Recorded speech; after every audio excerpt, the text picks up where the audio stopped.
Imagine for a second that you just wake up. But you don't just wake up in your own bed, feeling groggy from hitting the snooze button too many times. Right, it's not a normal Tuesday morning. No, not at all.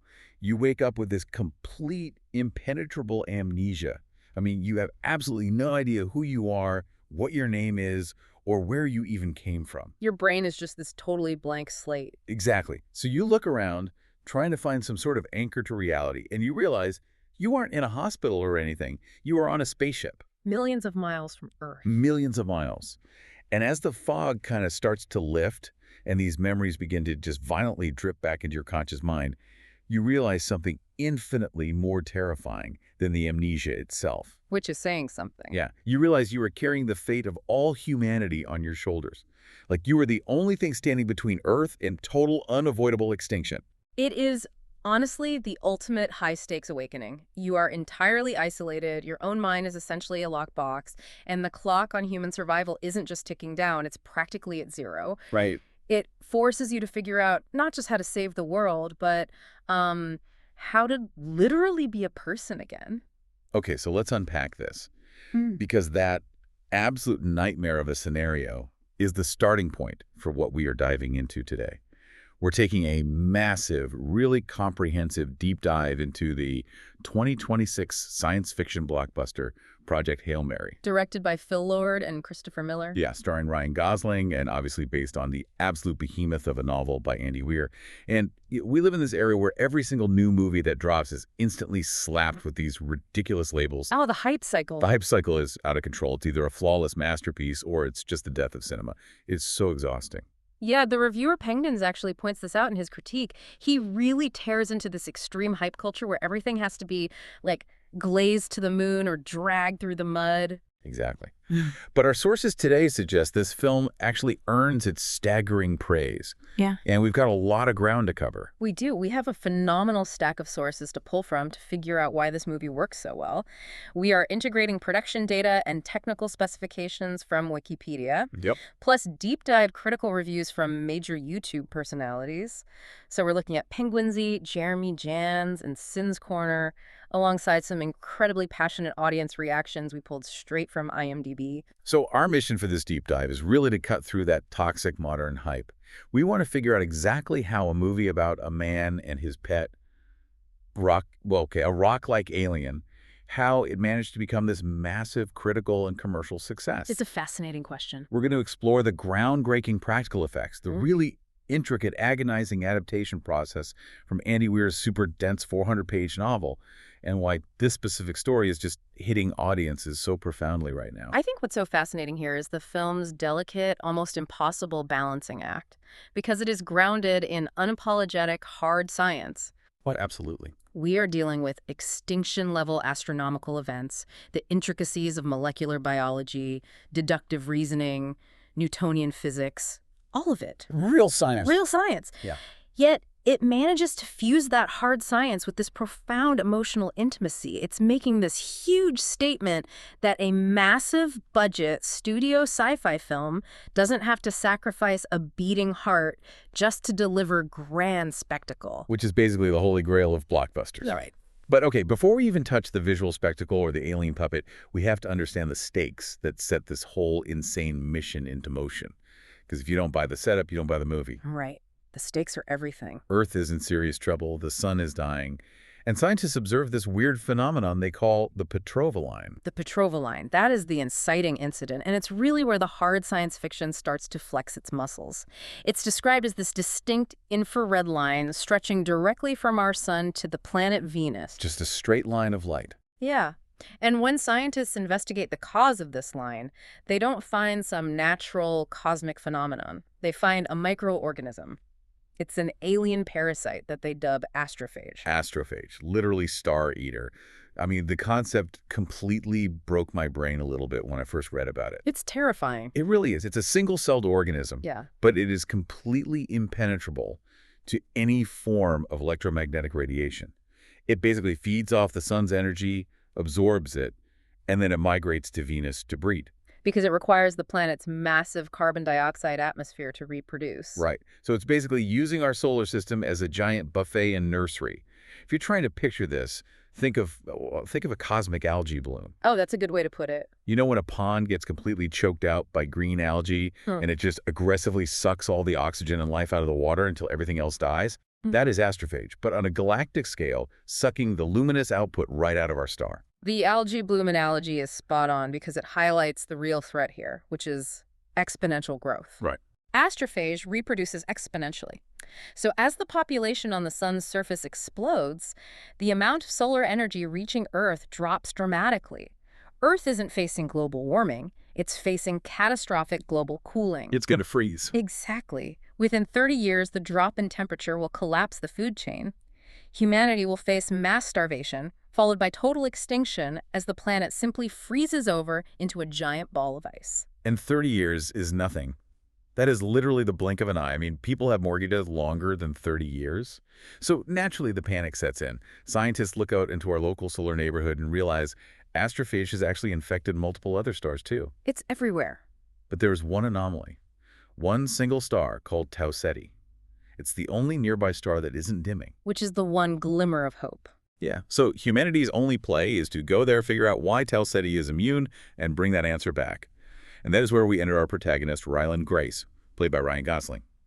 Now, if you're building a crew to save humanity, you'd assume we are sending a team of elite, hyper-trained astronaut super soldiers, right? Naturally. But Grace is a middle school science teacher. He is teaching middle school, yeah, but his backstory is vital here. He is a former molecular biologist who actually left academia after his theories on alien life were totally mocked by the scientific community. He was last out of the room. Right.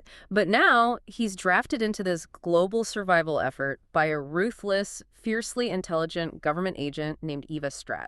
She's played with just terrifying efficiency by Sandra Hiller. She is so intimidating. She really is. Stratt is granted unprecedented global authority to run the Hail Mary project, and she establishes the grim reality of this mission immediately. The Hail Mary spacecraft only has enough fuel for a one-way trip. And the fuel itself is wild. They ironically discover that astrophage, the very thing killing us, stores so much mass energy that it makes a wildly effective, if incredibly volatile, spacecraft fuel. A neat little irony there. Yeah, but they can only manufacture enough for a single journey. So it's a suicide mission. The crew is launching with the explicit understanding that they're going to die in the Tau Ceti system. They just have to survive long enough to build a probe, pack it with whatever cure they find, and shoot it back to Earth. Exactly. And Grace is just the researcher on the ground who figured out the biology of astrophage. He isn't supposed to fly at all. But 3 days before the launch, there's a lab mishandling of the astrophage that causes a massive explosion. It kills the primary science specialist and the backup. Just 3 days before launch. 3 days. There is zero time to find and train another person. So Stratt turns to Grace. And Grace, exhibiting a very rational human survival instinct, flatly refuses. He has absolutely no desire to die alone in deep space. Which is fair. Right. And this is where the movie takes a turn that honestly floored me, because it is so dark for what's billed as a crowd-pleasing popcorn sci-fi film. Yeah, it really goes there. Stratt doesn't give him some heroic speech to convince him. She literally has him drugged against his will and forcibly loaded onto the Hail Mary while he is unconscious. Isn't it shocking? I really have to push back on this narrative choice for a second. How does a mainstream audience stomach that? You're taking your relatable, goofy, middle school teacher protagonist and subjecting him to a horrific violation of his bodily autonomy by the quote-unquote good guys. Yeah. Does a tonal shift that severe actually work, or does it just alienate the viewer? It's a massive risk, I agree. But the execution is what elevates the film from a standard space adventure into something far more profound. If we look at the IMDb reviews we pulled, one highly analytical reviewer pointed out this exact tonal shift as the film's secret weapon. Yeah. The reviewer notes how the film is quite funny and procedural for a long time, but then it drops you into this profound, chilling reality. They specifically referenced a flashback scene, a karaoke scene, actually, involving Sandra Hiller's character. Oh, I read about that. A karaoke scene while the world is ending. It sounds totally absurd on paper. It does, but it's the juxtaposition of these mundane, fragile human moments against the backdrop of a ruthless, authoritarian necessity. Wow. Stratt is singing karaoke with Grace, sharing a drink, just being a human being, while simultaneously harboring the knowledge that she is going to condemn this man to death. That is so dark. The reviewer notes that this moral ambiguity evokes the towering, uncomfortable moments of films like 2001, A Space Odyssey, or Interstellar. Strat is doing something objectively monstrous to Grace, but she's doing it to save 8 billion people, including the children Grace teaches. The needs of the many taken to its absolute, most horrifying extreme. It makes Strat such a fascinating character because she isn't a cartoon villain, but she is his antagonist in that moment. And from a structural standpoint, this violent betrayal is exactly why the decision to start the film in media, in the middle of the action, is so vital. Right. As the YouTube critic Penguins points out in his review, Grace wakes up from his medically induced coma with retrograde amnesia. He is the sole survivor on the ship. His 2 crewmates died en route due to complications from the coma. He's just totally alone. Totally alone. He doesn't remember them, he doesn't remember his mission, and crucially, he doesn't remember what Strat did to him. Which is so brilliant, because if the film had started chronologically, like if we watched the discovery of astrophage, the building of the ship, the explosion, the drug Eve Grace, and then launched him into space, we, the audience, would just be sitting there tapping our watches. Yeah, waiting for him to wake up and catch up to the plot we already watched happen. Exactly. It would be terrible pacing. By starting the film on the ship, the viewer is placed directly behind Grace's eyes. We learn the stakes, as he does, drip-fed through these jarring flashbacks to Earth, triggered by objects or situations on the ship. Our confusion, our piecing together of the puzzle, and ultimately our horror at the realization of his forced martyrdom, it perfectly aligns with his own emotional journey. It bonds the audience to him immediately. We feel that gut punch right along with him. When he remembers that he didn't bravely volunteer but was forced into a metal tube to die, the isolation of space suddenly feels infinitely heavier. It really does. And speaking of that isolation, if you're listening to this and trying to picture the Hail Mary spacecraft, you need to erase whatever glossy digital spaceship interior you're thinking of. Absolutely. How did the filmmakers make that intense, terrifying isolation actually feel real to us sitting in a theater? Because we have all seen a million space movies where the actors are just floating around on wires in front of a giant green screen, and while it looks fine, it doesn't always feel real. It feels weightless. That brings us to one of the most celebrated aspects of Project Hail Mary's production. It was this deliberate, sweeping rejection of the modern Hollywood CGI playbook. Thank goodness. The directors, Phil Lord and Christopher Miller, made some highly unconventional, arguably rebellious choices for a film with a staggering gross budget of $248 million.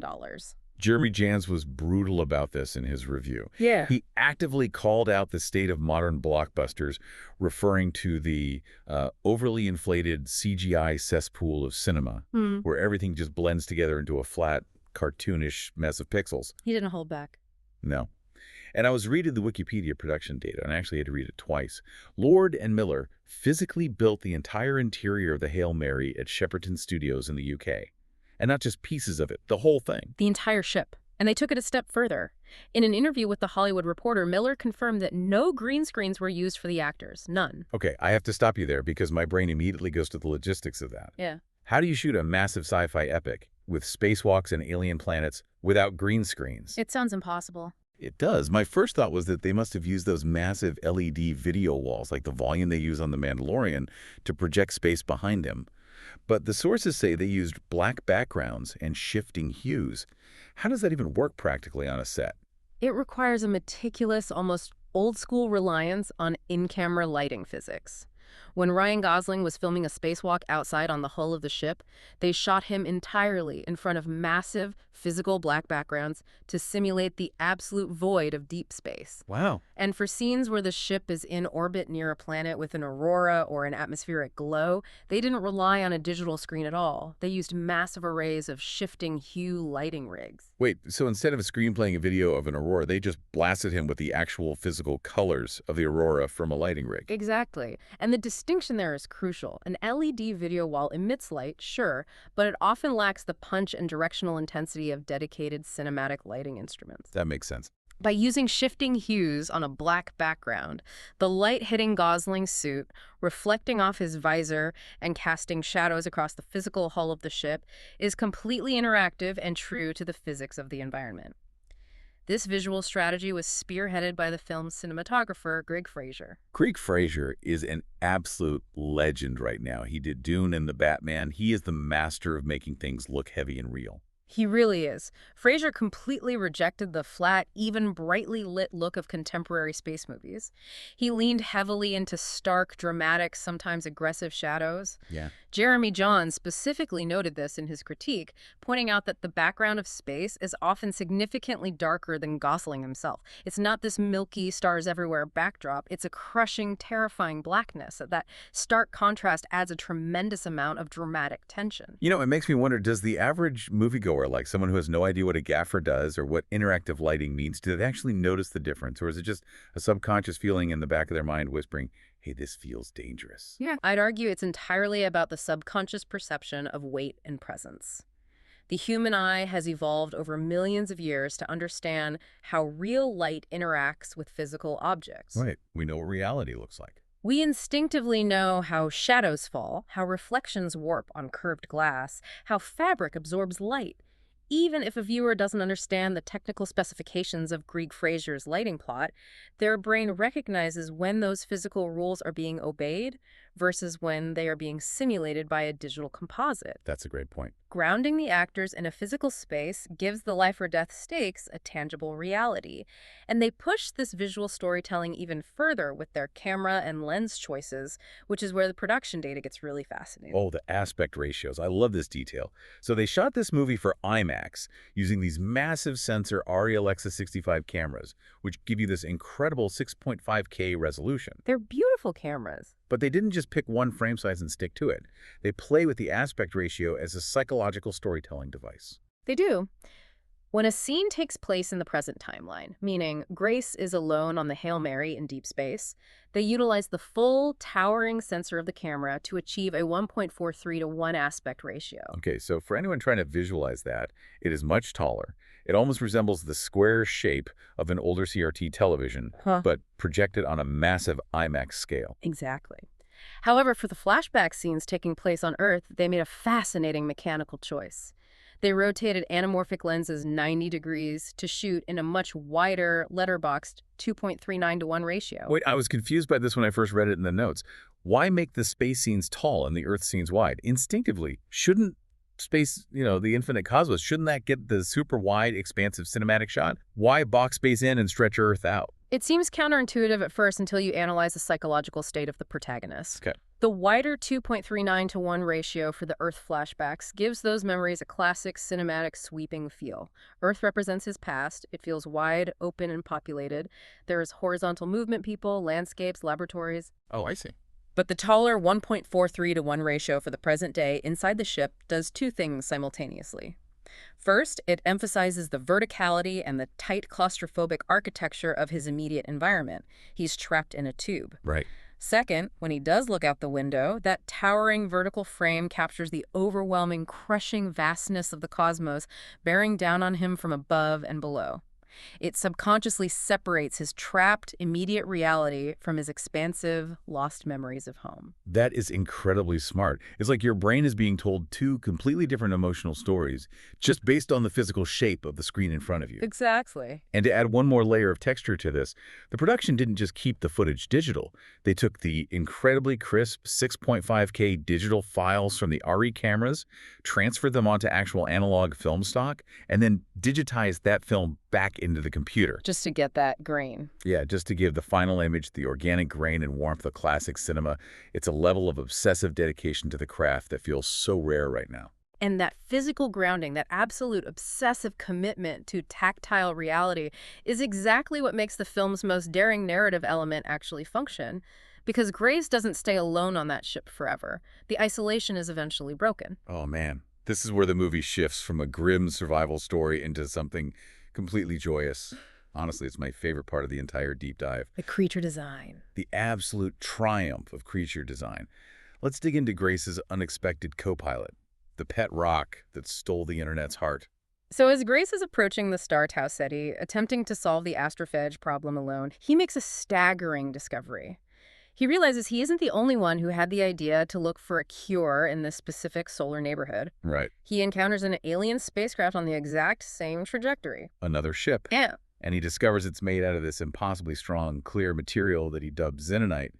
And then, the moment of truth, he actually meets the pilot. an alien from the 40 Eridani star system. The big reveal. Yeah, and Grace, being the slightly doofy science teacher he is, names him Rocky. Now, Hollywood has trained us for literal decades to expect aliens to look a certain way. You usually have 2 arms, 2 legs. And most importantly, big, expressive, humanoid eyes. Because eyes are the shortcut to empathy in cinema. If a creature has sad puppy dog eyes, we immediately care about it. Baby Yoda, E.T., the Na'vi in Avatar, you name it. Rocky is the complete and utter opposite of that design philosophy. Rocky is the antithesis of the standard anthropomorphic alien. He is not designed for easy empathy at all. I am just going to quote the reviewer Penguins here because his blunt, colorful description of Rocky is hilarious and entirely accurate to the visual. Sure. He says Rocky is a fucking pile of rocks, looks like a crab guy, resembles a Magic the Gathering card, and has a giant gaping asshole on the bottom. Wow. He really paints a picture. He does. The alien has a rocky metallic carapace. He has 5 multi-jointed legs. He is completely blind, hailing from a planet with a pitch-black atmosphere, so he uses echolocation to see his environment. There is no face. There are no eyes for Ryan Gosling to gaze lovingly into. Which represents an astronomical cinematic risk for Lord and Miller. When you make a primary character, the emotional core of your film, a faceless, rigid entity, you are stripping away every tool a filmmaker normally uses to convey emotion. Every single one. You are forcing the actor, the animators, and most importantly, the audience, to rely entirely on context, body language, and physical posture. It demands active, intellectual empathy from the viewer rather than passive empathy triggered by cute, human-like facial features. Yeah. And the way they achieved Rocky's performance on set is nothing short of a miracle of modern filmmaking. They could have so easily just thrown a tennis ball on a stick, had Gosling talk to it, and CGI'd a rock crab floating around in post-production. Would have saved them millions of dollars and weeks of time. But they didn't. No. Rocky is mostly a practical, physical, animatronic puppet. He was designed by the legendary Neil Scanlon's Creature Shop, famous for their work on the modern Star Wars films, and performed live on set by James Ortiz. Ortiz was the lead of a highly coordinated team of 5 puppeteers, who were affectionately dubbed by the crew as the Rocketeers. I read about this, and it is like Jim Henson in Deep Space. But if you really think about it, a puppet is only ever as good as the actor playing opposite it. I kept thinking, how does an A-lister like Ryan Gosling, who is used to acting opposite incredibly expressive people like Emma Stone or Harrison Ford, generate actual believable chemistry with a giant, heavy rock crab puppet? It all comes back to that commitment to physical reality we discussed with the lighting and the sets. The directors ensured that James Ortiz and the Rocketeers were physically on set inside the cramped spaces of the Hail Mary with Gosling for every single scene. Wow, every scene. Every scene. They weren't just reading lines from a microphone in a booth off camera. They were physically performing the puppet's weight, its breathing, its shifts in weight, and its complex leg movements in real time. I watched a behind-the-scenes clip of this. It literally takes 5 grown adults to make this crab walk in gesture. So when Gosling reaches his hand out to the glass barrier between them, there is an actual physical object there reacting to his micro-expressions. Precisely. The physics of the puppet dictate its movement. It has mass. When Gosling moves, the puppeteers react organically. Gosling's comedic timing, his spatial awareness within the set, his hesitations, they are all responding to a tangible, unpredictable presence in the room. That's incredible. And later, the visual effects wizards at Framestore came in, but they didn't replace the puppet. They used CGI to blend the animatronics, smooth out the complex joint movements that puppetry couldn't quite achieve seamlessly, and digitally erase the puppeteers from the frame. So the base was real. The core performance, the soul of the character, was captured in camera. A pure CGI creation inserted 6 months later by an animator in a dark room simply cannot replicate the tactile bond forged on a live set. Which is exactly why we buy into their relationship so completely. We aren't watching Ryan Gosling talk to a green tennis ball. We are watching him interact with a physical being. And that relationship is the beating heart of this entire deep dive. It really is. We have a desperate human and a blind rock alien, the ultimate odd couple in space. How do they even begin to communicate, and why does this specific friendship anchor the massive, universe-ending stakes of the film? Well, the foundation of their bond isn't built on small talk. It's built on shared trauma and a shared, desperate objective. Rocky is on the exact same suicide mission as Grace. His son, in the 40 Eridani system, is also being devoured by the astrophage. But they are biologically incompatible. Extremely. Grace needs oxygen and a relatively cool temperature. Rocky breathes superheated ammonia and exists at a temperature that would instantly incinerate a human. They cannot survive in each other's atmospheres. So they had to collaborate through a transparent xenonite wall, and Rocky eventually travels through the human ship inside a small, heavily pressurized, superheated ball that basically serves as his spacesuit. It's brilliant, because they are literally right next to each other, but entirely separated by physics. And then there's the language barrier. Rocky doesn't speak English. He doesn't even have vocal cords like we do. No, he speaks in musical chords, projecting multiple notes simultaneously like a synthesizer. So Grace, tapping into his science teacher background, has to build a communication bridge. He creates a machine translation system. The mechanics of how he does this are fascinating. Yeah, I wanted to ask you about this because how does a middle school teacher build a translation matrix out of spare spaceship parts? He utilizes the ship's computers to perform frequency analysis. By recording Rocky's multitonal chords, the computer maps the specific frequencies to create a spectrogram. Okay. Grace then uses deductive reasoning pointing at objects, demonstrating basic mathematical concepts like prime numbers, and recording the specific chord Rocky plays in response. He gradually builds a vocabulary matrix. So it's basically trial and error. Exactly. Every time Rocky plays a specific chord, the computer recognizes the frequency pattern and outputs the corresponding English word. It's so deeply nerdy and yet so thrilling to watch. Jeremy Jahns actually compared their language barrier breakthrough to that famous, iconic Star Trek, The Next Generation episode, Darmok. Oh, that's a great comparison. You know, the one where Picard has to learn to communicate with an alien species entirely through metaphors? Darmok and Jolad at Conagra. It's a very apt comparison because it highlights communication as an act of profound empathy. But what truly makes the dynamic between Grace and Rocky sing on screen is Ryan Gosling's performance. He is universally praised across all the critical reviews we analyzed. Penguins pointed out something really interesting about Gosling's casting. This isn't his normal, stoic, cool guy mystery man routine. We aren't getting the silent driver from Drive or Officer K from Blade Runner 2049. No, not at all. In this film, he is a high-energy, joking goofball. He talks to himself to stay sane, he gets overly excited when an experiment works. But he's not a one-dimensional cartoon character. He balances that manic teacher energy with moments of crushing, silent vulnerability. And that goofball energy is a vital storytelling tool because it balances the incredibly dense, potentially dry scientific problem-solving the two characters have to engage in. Right. The movie fundamentally respects the viewer's intelligence. As Penguins noted in his review, Grace and Rocky don't just get lucky. They don't rely on random cinematic happenstance or some magic glowing rock. They use the scientific method. Yes. It is a grueling process of hypothesis, trial, error, explosion, and recalculation. I absolutely love the example from the review where Gosling's trying to figure out the tensile strength of the xenonite material Rocky uses. To explain his hypothesis, he literally compares the alien supermaterial to his memory of eating soggy bread. It's bread. He remembers taking a bite of a sandwich, realizing the bread was wet and structurally compromised, and uses that incredibly mundane, human, Earth-based memory to solve a complex extraterrestrial engineering problem. If we pull back and look at the thematic architecture of the film, it is exploring the concept of universal commonality. You have two entirely distinct species, evolved in different environments with different biology and different sensory inputs, both facing the mutual extinction of their planets. Right. Yet they bridge the ultimate cultural and biological divide through two specific mechanisms: the universal objective language of science and a shared, surprisingly similar sense of humor. Science and reason become the actual tools of empathy. Which is such a beautiful message, but I have to play devil's advocate for a second. It sounds like the ultimate buddy cop movie, but instead of fighting drug cartels, they're doing full-blown Bill Nye the Science Guy experiments. True. For the average viewer who maybe didn't ace AP physics, does the science ever get in the way of the story? Do we ever feel like we are trapped in a 3-hour university lecture? It is the most critical question for any piece of hard sci-fi adaptation. According to Jeremy Jahns, the answer is no, because the science is the story. Okay, elaborate on that. The troubleshooting, the failed experiments, the moments of shared discovery, that is the exact mechanism through which their friendship is built. When they solve a problem together, they are bonding.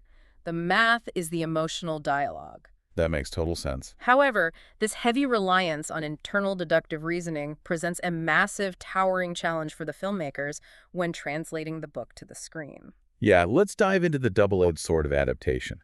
Translating a 400-page book written by Andy Weir, a guy who was famous for writing intense, multi-page mathematical monologues where a character just does calculus in their head, into a visually engaging, fast-paced movie.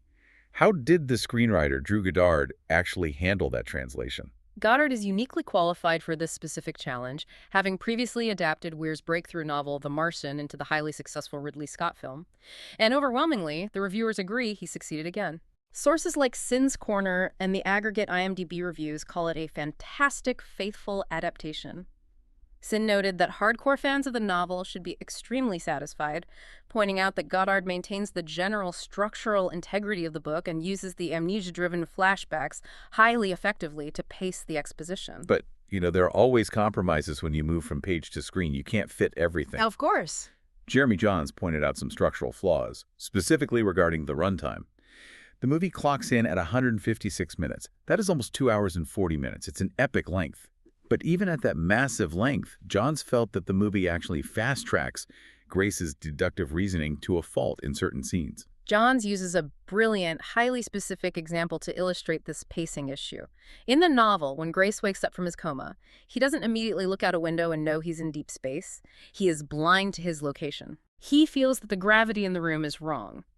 He then spends a significant, tense amount of time doing internal math, literally dropping objects like a pen, measuring the time it takes to hit the floor, and calculating the acceleration of gravity at 9.8 meters per second squared versus whatever the ship's centrifuge is generating to scientifically deduce his location and velocity. Right, because he's a scientist. He doesn't guess. He gathers data. I remember reading that part of the book and feeling the claustrophobia of him trapped in that room, using physics to literally see the outside world.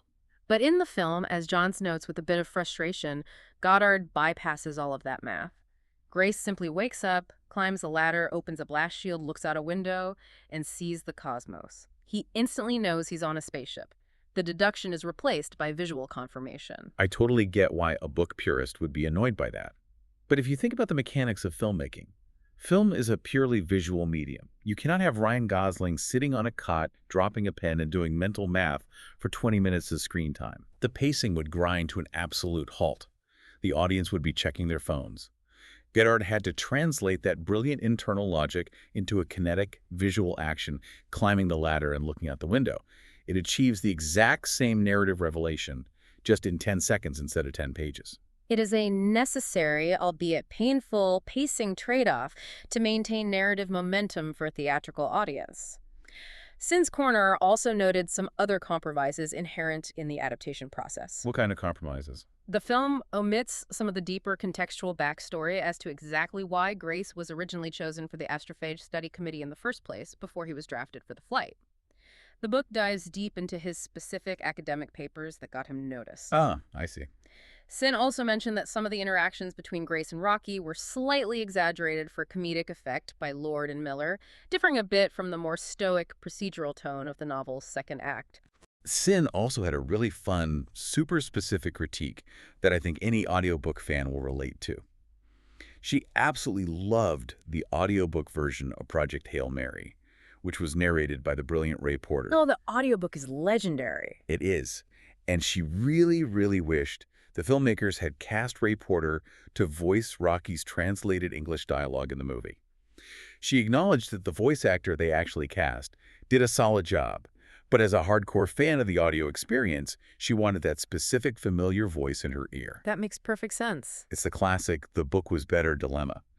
But honestly, if you take a step back, if a movie is almost 2 hours and 40 minutes long, and a reviewer like Jeremy Jahns still goes on YouTube to say they wish there was a 3-hour-plus director's cut just to flesh out the math and the world building more, isn't that actually a massive glowing compliment to the world Lord and Miller built? It is the ultimate compliment. The desire for more time in this universe, despite an already demanding runtime, proves that the characters, the tension, and the setting fundamentally work. The audience isn't fatigued by the complex world. They are deeply enamored by it.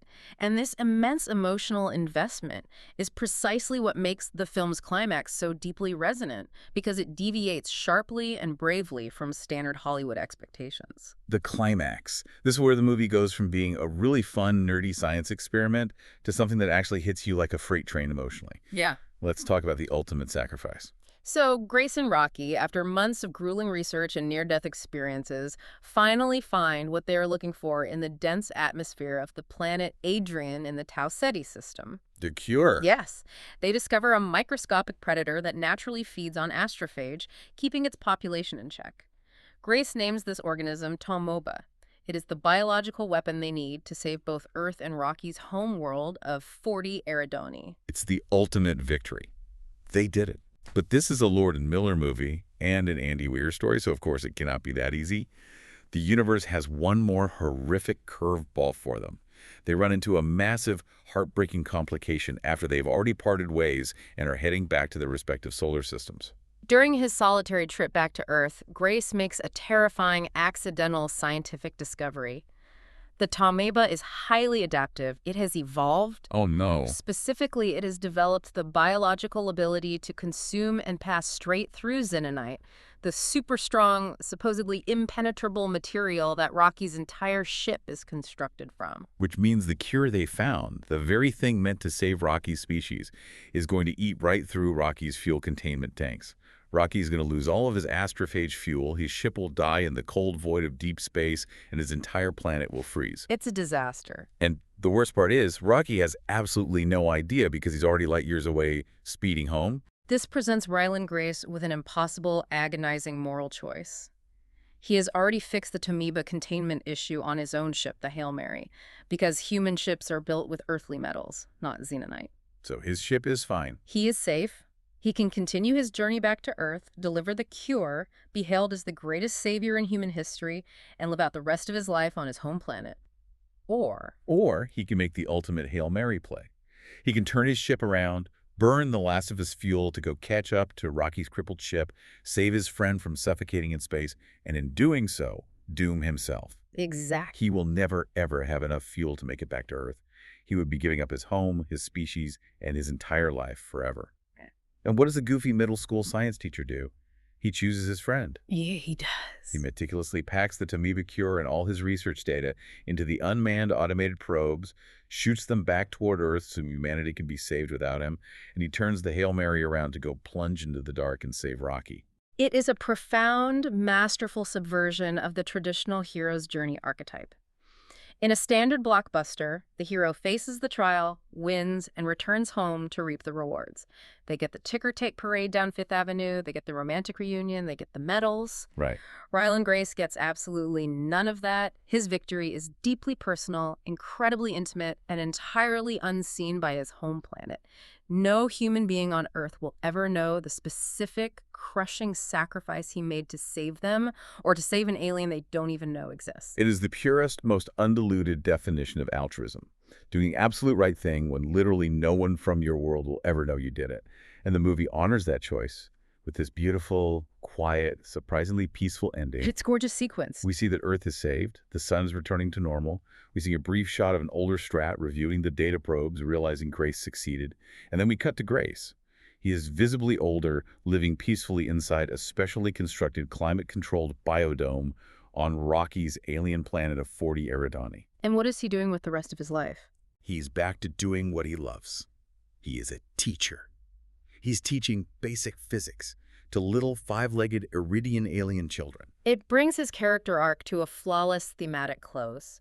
He started the narrative as a reluctant, cynical teacher, drafted against his will into a desperate war for survival, and he ends as a willing, joyful teacher, sharing universal knowledge across species boundaries. The brilliant. And this deep emotional resonance we are discussing seems to be translating directly into massive financial success, which is a significant industry-shifting relief for the studio behind it. Yeah, we have to talk about the box office reality for a second, because the business side of this film is fascinating. This whole production was the ultimate Hail Mary pass for Amazon MGM Studios, which is perfectly fitting given the title of the ship and the movie. It really is. The term Hail Mary comes from American football. A last-ditch, desperate throw to the end zone as the clock expires, with incredibly slim chances of success. That is exactly what spending a reported $200 million net budget on an original hard sci-fi movie about a guy and a rock puppet is. An incredible risk. It is a massive, terrifying financial gamble in a theatrical market, completely dominated by safe sequels, reboots, and established cinematic universes. It was an industry-defying risk. Analysts at Variety estimated the film would need to gross at least $500 million globally just to break even, given the marketing costs. Right. But the current projections are highly optimistic and completely bucking modern trends.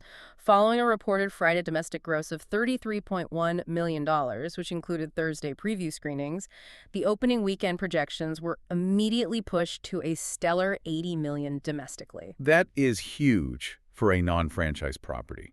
And the audience metrics back it up.